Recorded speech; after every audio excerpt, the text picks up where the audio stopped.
Bonjour à toutes et à tous, bienvenue dans Rencontre.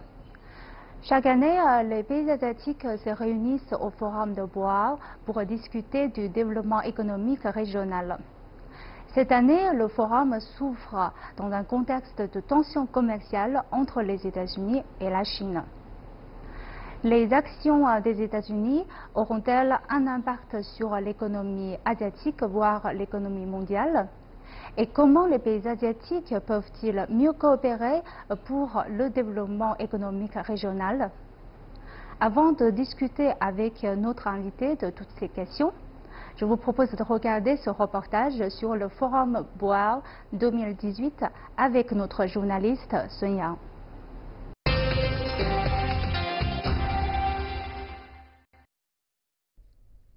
Le Forum de Boao 2018 s'ouvrira le 8 avril à Hainan. Le thème de cette année est « Une Asie ouverte et innovante pour un monde plus prospère ». Les 4 sujets, la mondialisation et l'initiative Ceinture et Route, une Asie ouverte, l'innovation et réformée pour mieux avancer sont les piliers du forum qui comprendra en outre plus d'une 60aine de débats. Le Forum de Boao est la première organisation internationale à avoir son siège basé en Chine. Il prône l'égalité, la réciprocité, la coopération et le gagnant-gagnant pour une Asie forte et promeut la coopération, la coordination et les échanges économiques entre pays asiatiques. Il est aussi ouvert sur le monde, encourageant le dialogue et les relations économiques entre l'Asie et le reste du monde. Le forum de Boao est en train de se transformer. D'un forum centré sur l'Asie, il devient un forum centré sur le monde. Cela signifie que la vision du forum s'est élargie et qu'elle prend désormais en considération le fait que le développement économique de l'Asie ne peut être isolé du monde. D'après le rapport annuel sur la compétitivité de l'Asie du Forum de 2017, les 2 BRICS de la région, la Chine et l'Inde, sont déjà devenus les leaders du développement économique durable en Asie et dans le monde. La communauté internationale estime que la Chine, qui fête cette année les 40 ans de sa politique de réforme et d'ouverture, a encore beaucoup d'opportunités à offrir aux pays asiatiques et du monde entier. La Chine pèse de plus en plus lourd sur la scène internationale. Si l'on remonte au début du XXe siècle, beaucoup de gens pensaient que le monde était plein d'inégalités, que les pays pauvres resteraient pauvres et que les pays développés se développeraient encore plus. C'était la vision du monde de l'époque. La Chine a prouvé au monde entier que les pays pauvres pouvaient changer leur destin. Elle a donné de l'espoir.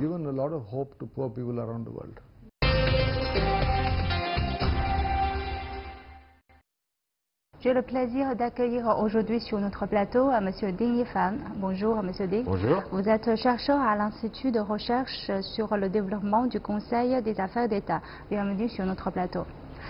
Cette année, le thème du forum de Boao est « Une Asie ouverte et innovante pour un monde plus prospère ». Et comment interprétez-vous ce thème? En fait, le thème principal du forum de Boao répond un peu au thème de discussion du forum de l'économie mondiale à Davos. C'est-à-dire que le monde est très divisé et il y a un regain du protectionnisme un peu partout. Aux États-Unis, en particulier avec l'administration Trump, qui préconise ouvertement l'Amérique first, donc l'Amérique première, et puis au sein même de l'Union européenne, il y a aussi un regain du protectionnisme, etc., pour protéger un peu les frontières de l'Union européenne, surtout après le Brexit, après que le Royaume-Uni décide de quitter l'Union européenne. Donc il y a tout cela, mais l'Asie veut être encore une économie régionale très ouverte. L'Asie va un peu à contre-courant de tout ce protectionnisme, etc. Parce que justement c'est dans cette partie du monde qu'on voit encore la prospérité, qu'on voit le développement économique. Si on regarde, à en juger par le rythme du développement et de la croissance du PIB, c'est cette région-là qui a le taux de croissance de PIB le plus fort du monde. Alors, quelle est la position de l'économie asiatique aujourd'hui dans l'économie mondiale? Il faut dire que depuis la crise, depuis 2007-2008 jusqu'à maintenant, c'est Asie qui entraîne un peu la croissance mondiale. Vous voulez dire que c'est le moteur de croissance? C'est ça, c'est le moteur de la croissance. L'Asie représente plus de, disons, 70% de la croissance mondiale. C'est beaucoup. En fait,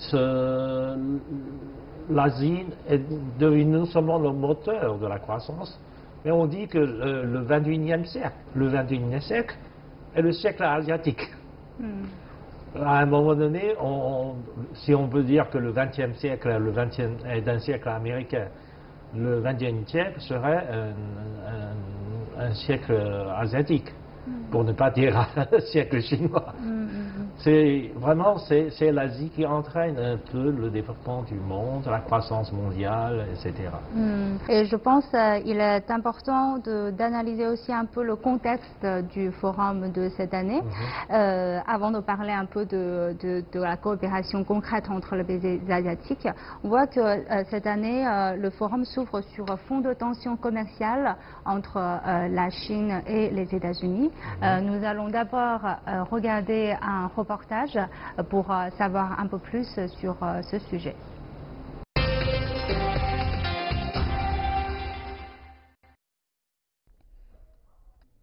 Le président américain Donald Trump a officiellement signé, le 23 mars, un mémorandum ciblant la politique commerciale de la Chine. Trump a annoncé la possibilité d'imposer plus de 60 milliards de dollars de taxes aux importations chinoises, ainsi que de restreindre les investissements et achats des entreprises chinoises aux États-Unis. D'après les médias américains, l'aéronautique, les technologies de l'information et de la communication et la mécanique feraient partie des domaines concernés par cette mesure. En réponse à la mesure prise par les États-Unis sur les importations d'acier et d'aluminium, le ministère chinois du Commerce a publié ce 23 mars une liste de 128 produits américains représentant près de 3 milliards de dollars sur lesquels elle pourrait appliquer des droits de douane. Lors de la conférence de presse du 27 mars du ministère chinois des Affaires étrangères, le porte-parole du ministère, Hua Chunying, a déclaré que la Chine est toujours prête à résoudre les frictions commerciales par la négociation, mais que celle-ci doit se faire sur la base du respect mutuel entre les deux puissances. La Chine s'est toujours engagée et est toujours prête à résoudre les frictions et les différends commerciaux par la négociation. Cependant, il est de mon devoir de souligner le point suivant. Ces négociations ne sont en aucun cas un moyen pour une des parties de faire des demandes de manière condescendante. Les négociations doivent au contraire être menées de manière constructive, dans un esprit d'égalité et de respect mutuel, afin de trouver une solution gagnant-gagnant, bénéfique pour les deux parties. Il est naturel qu'il existe des frictions commerciales entre les deux plus grandes nations commerçantes. Je pense que c'est tout à fait normal. Nous devrions voir cette situation avec lucidité et arrêter de la dramatiser. Je pense qu'il y a énormément de problèmes réels entre les États-Unis et la Chine, mais imposer ces tarifs douaniers sort du cadre de l'OMC. Les États-Unis devraient poursuivre leurs actions dans ce cadre. J'estime que nous disposons d'un système commercial mondial plutôt efficace et qu'il est préférable de rester dans ce système plutôt que d'en sortir et de prendre des actions unilatérales.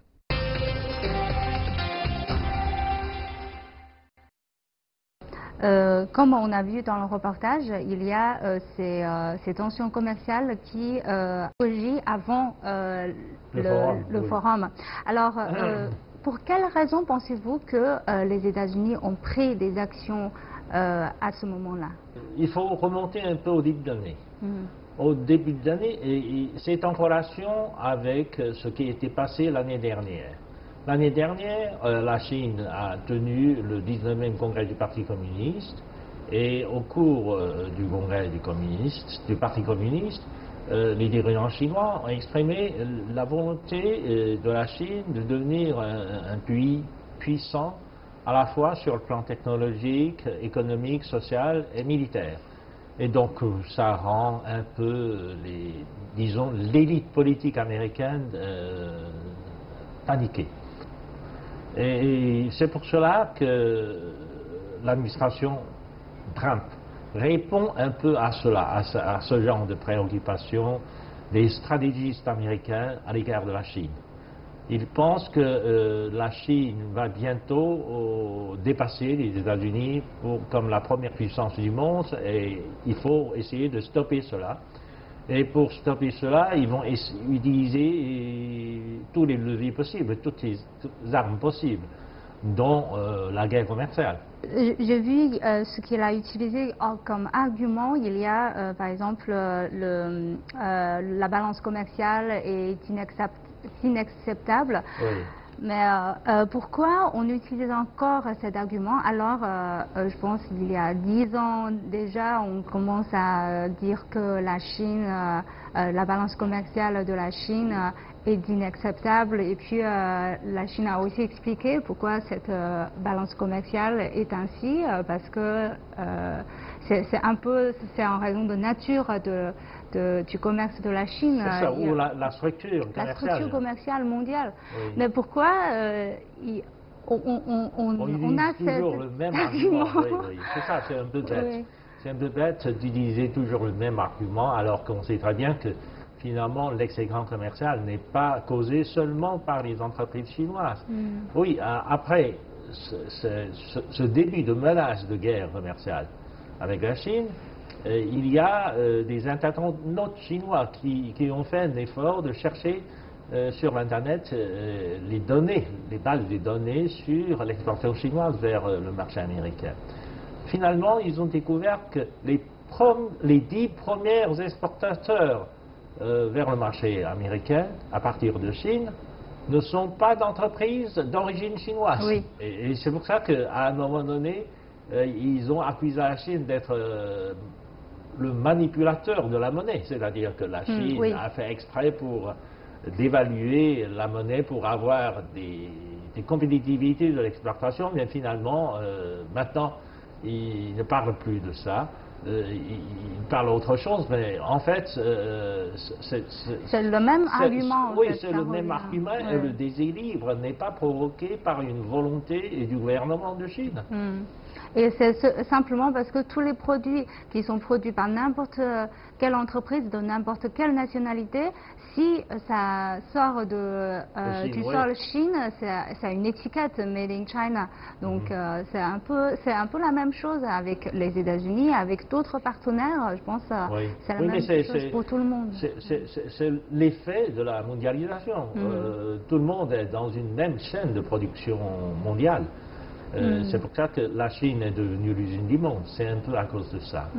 Et j'ai vu qu'il y a un chercheur qui a écrit un livre qui s'appelle « Fabriquer dans le monde ». Je pense aujourd'hui, est-ce qu'il faut vraiment changer un peu cette optique de calculer la balance commerciale pour mieux comprendre les commerces bilatéraux? Depuis à peu près une dizaine d'années, les institutions internationales comme les Nations Unies ou la Banque mondiale ont fait des efforts pour modifier un peu les manières de calculer le commerce international, pour retracer l'origine et en fonction des valeurs ajoutées dans la chaîne de production mondiale. Et finalement, on n'a pas réussi parce que c'est trop compliqué. C'est trop compliqué. Mais cela dit, c'est quelque chose qui est, en fait, je pense que beaucoup de chercheurs ont conscience de cela et pourquoi aujourd'hui, je pense aux États-Unis, il y a beaucoup de chercheurs sont conscients de cela aussi, mais pourquoi? Oh non, c'est pour des raisons politiques. Pour des raisons politiques, parce que un homme politique a besoin de trouver des arguments simples, voire simplistes, pour attirer des électeurs, pour persuader les électeurs, etc. Des chiffres. Oui, des chiffres, des choses très simples, etc. Si on rentre dans les détails techniques, personne ne comprendra ça. Donc ils vont essayer de dire oui, c'est la Chine, parce que la Chine est malin, parce que la Chine n'obéit pas aux règles du commerce international, donc la Chine a gagné, etc. Pour faire peur et pour avoir le soutien populaire. Mais selon le représentant de la Chine à l'OMC, en fait, cette fois, les actions des États-Unis ont violé les règles de l'OMC. C'est-à-dire, oui. Le prétexte avec lequel il va imposer surtaxe sur le droit de douane, c'est pour les raisons de la sécurité nationale, je crois, quelque chose comme ça. Comme si l'exportation chinoise allait menacer la sécurité nationale des États-Unis. Donc c'est visiblement un abus de la clause de l'OMC, parce que visiblement on ne voit pas en quoi l'exportation de ces produits puis une somme en comparaison avec la totalité de l'exportation chinoise vers le marché américain, c'est rien. C'est même pas 1/10%. Quel est son but final de ces actions, son menace? Est-ce qu'il veut vraiment lancer une guerre commerciale? Je ne pense d'abord le volume commercial est dérisoire. En plus, une guerre commerciale va complètement affecter la vie quotidienne des Américains. Parce que si vous allez dans les supermarchés américains, plus de 70% de produits sont made in China. Donc c'est impossible de faire une guerre commerciale. Mais ils font exprès de viser cette fois-ci seulement les produits technologiques de pointe. Dans les catégories que l'administration Trump allait sanctionner, c'est l'aérospatiale. Parce que la Chine est en train de construire des avions gros porteurs. Et ça inquiète les fabricants Boeing, etc. Mais ça peut, à la limite, inquiéter Airbus aussi. Donc, ils vont sanctionner ça. Mais en fait, la Chine n'exporte pas encore d'avions vers le marché américain. Oui, même sur le sol chinois, c'est pas encore suffisant. C'est une plaisanterie. La seconde catégorie, c'est les équipements de train à grande vitesse. Mais en fait, les Américains n'ont aucune ligne de train à grande vitesse, donc il n'y a pas de souci à se faire. Et pour que les Américains commencent à construire des lignes de chemin de fer à grande vitesse, il faut encore longtemps. donc ça c'est pas très préoccupant. Et ils interdisent ou ils vont menacer de relever le taux de douane sur l'exportation chinoise des produits de télécommunications. Là aussi, parce que d'une certaine manière, la Chine est en concurrence avec les États-Unis dans le domaine des équipements de télécommunications, surtout pour des équipements dits de la 5e génération. Et la Chine est visiblement en avance sur les États-Unis parce que on a fait des tests, on a fait des essais en Chine pour la technologie de 5e génération et officiellement on va généraliser, on va commercialiser la technologie de 5e génération à partir de 2020. Donc ça inquiète les entreprises américaines qui sont en train de développer la technologie de 5e génération. Ils sont en retard. Et donc ils veulent empêcher que la technologie chinoise pénètre le marché américain. Donc c'est souvent ça. Et puis les machineries, les équipements. Les équipements des machines, etc. Depuis un certain nombre d'années, la Chine est le premier exportateur des machines aux États-Unis.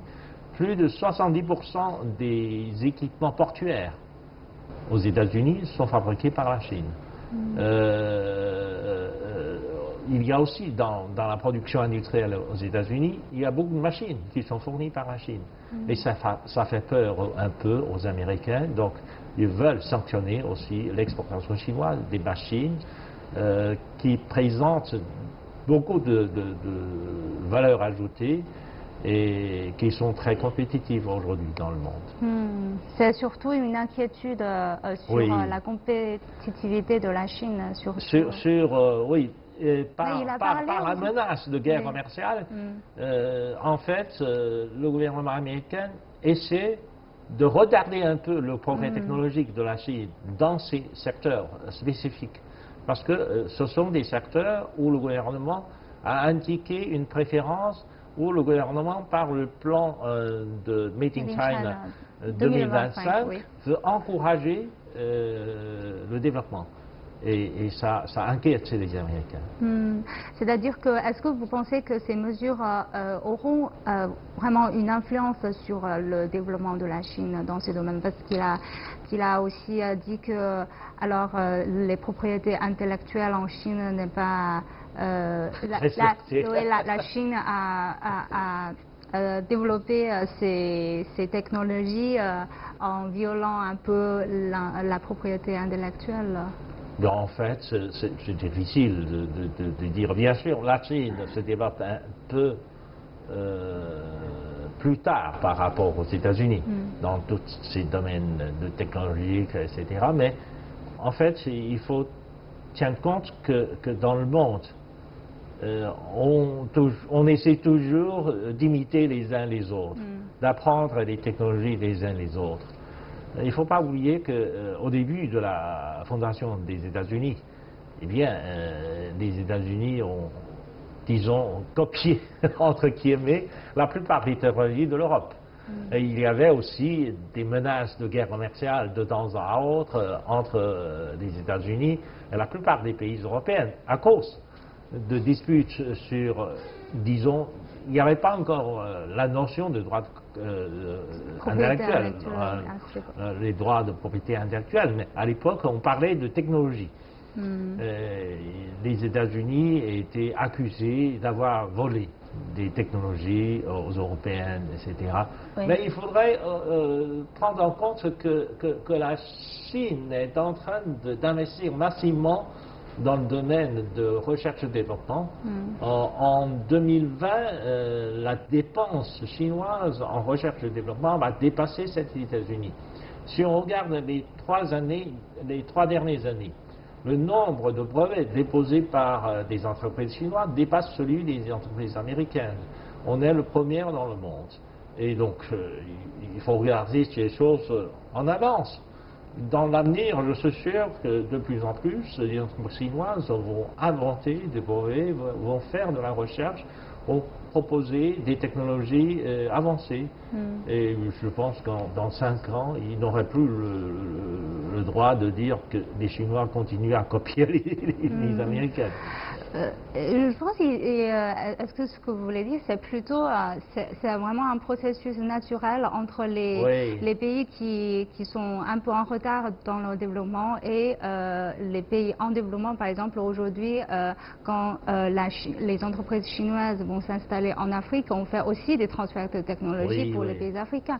Alors, pensez-vous que cela va avoir une influence réelle sur l'économie chinoise ou l'économie asiatique, l'attitude aux États-Unis? Je pense qu'au contraire, une attitude de fermeture de la part des États-Unis va forcer la Chine et les pays asiatiques à faire plus d'efforts pour faire avancer leur niveau technologique dans le monde.